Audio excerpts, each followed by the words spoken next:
Yuk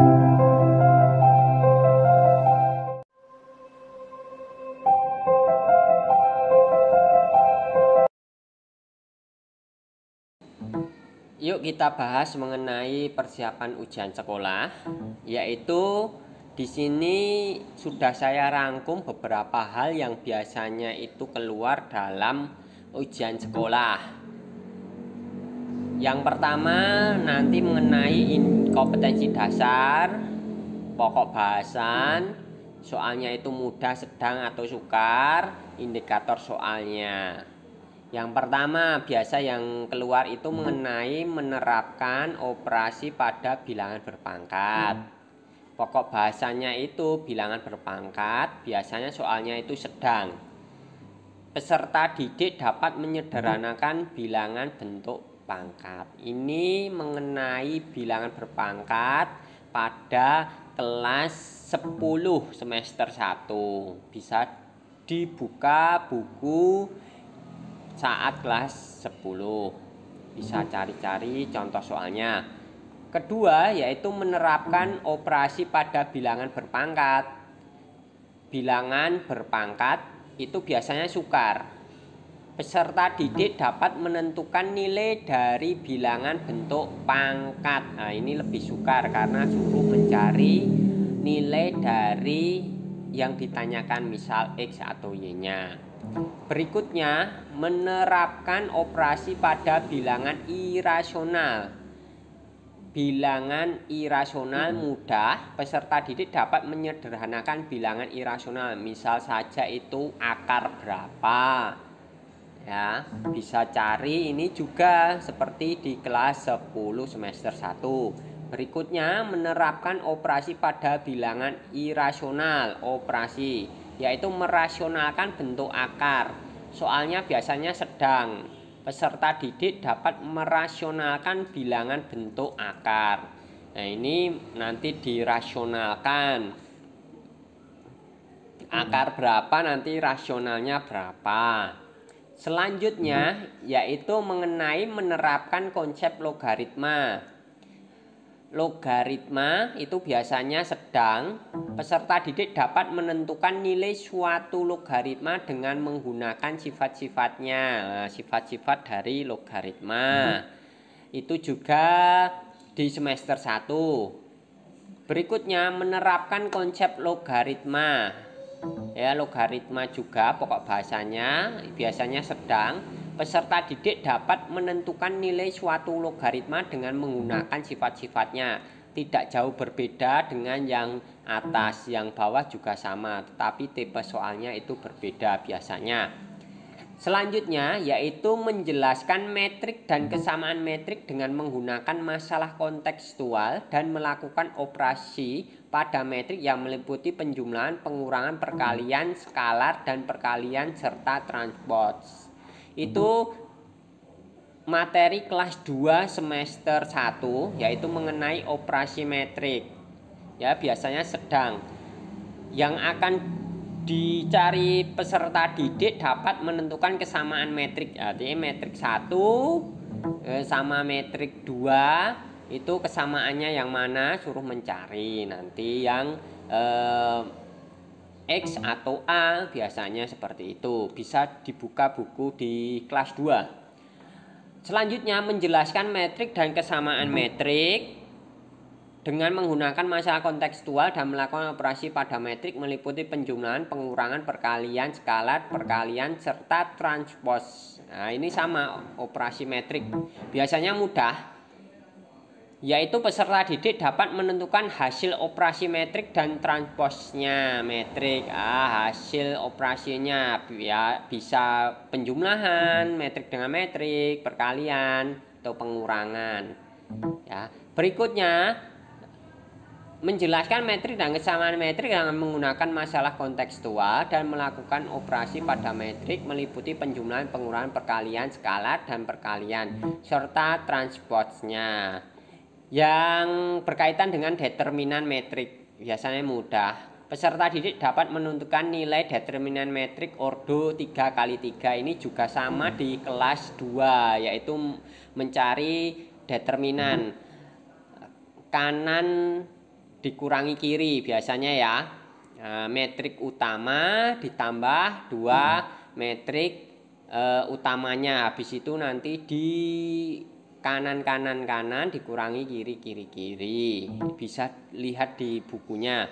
Selanjutnya yaitu menjelaskan metrik dan kesamaan metrik dengan menggunakan masalah kontekstual dan melakukan operasi pada metrik meliputi jumlah, pengurangan, perkalian, skalar dan perkalian serta transport. Itu yang akan dicari yaitu inverse metrik. Sedang peserta didik dapat menentukan inverse metrik ordo 2x2. Selanjutnya itu menyelesaikan sistem persamaan linear 2 variabel SPLDV. Yaitu peserta didik dapat menyelesaikan soal kontekstual sistem persamaan linear 2 variabel. Nah, terus berikutnya menggeneralisasi pola bilangan dan jumlah pada barisan aritmetika dan geometri, yaitu mengenai barisan aritmetika. Yaitu peserta didik dapat menentukan nilai suku ke N dari barisan aritmetika jika diketahui suku-suku yang lain. Itu juga di kelas 2. Berikutnya yaitu sama menggeneralisasi pola bilangan dan jumlah pada barisan aritmetika dan geometri, barisan dan deret, yaitu deret aritmetika. Peserta didik dapat menyelesaikan permasalahan deret aritmetika jika diketahui suku tengahnya. Berikutnya yaitu menggunakan pola barisan aritmetika atau geometri untuk menyajikan penyelesaian masalah kontekstual. Itu deret geometri juga. Itu peserta didik dapat menyelesaikan masalah sehari-hari yang berkaitan dengan deret geometri. Berikutnya sama menggeneralisasi pola bilangan dan jumlah barisan aritmetika dan geometri. Itu deret bilangan. Biasanya sukar, peserta didik dapat menentukan nilai deret bilangan. Selanjutnya, menjelaskan dan menentukan penyelesaian dan pertidaksamaan rasional dan irasional satu variabel. Pertidaksamaan nilai mutlak itu sedang peserta didik dapat menentukan himpunan penyelesaian dan pertidaksamaan nilai mutlak ini Lanjutnya, menentukan himpunan penyelesaian persamaan dan pertidaksamaan, menyusun persamaan kuadrat.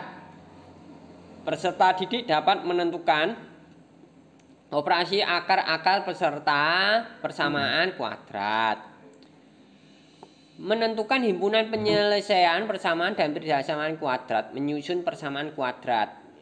Yaitu peserta didik dapat menyusun persamaan kuadrat jika diketahui 2 akarnya.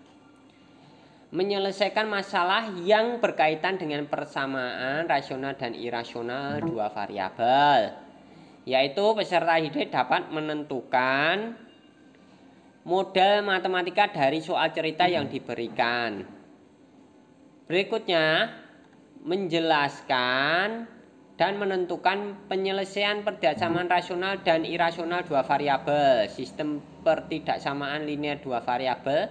Sedang peserta didik dapat menyelesaikan permasalahan melalui sistem persamaan linear 2 variabel. Menerapkan konsep barisan dan deret geometri. Deret geometri sukar. Biasanya peserta didik dapat menentukan nilai sukar suku ke N dari deret geometri jika diketahui 2 suku yang lain. Berikutnya menerapkan konsep fungsi kuadrat, yaitu menentukan persamaan grafik fungsi kuadrat. Sedang peserta didik dapat menentukan persamaan grafik fungsi kuadrat jika disajikan gambar grafik. Menerapkan konsep fungsi kuadrat, menentukan persamaan grafik fungsi kuadrat. Peserta didik dapat menentukan titik puncak parabola.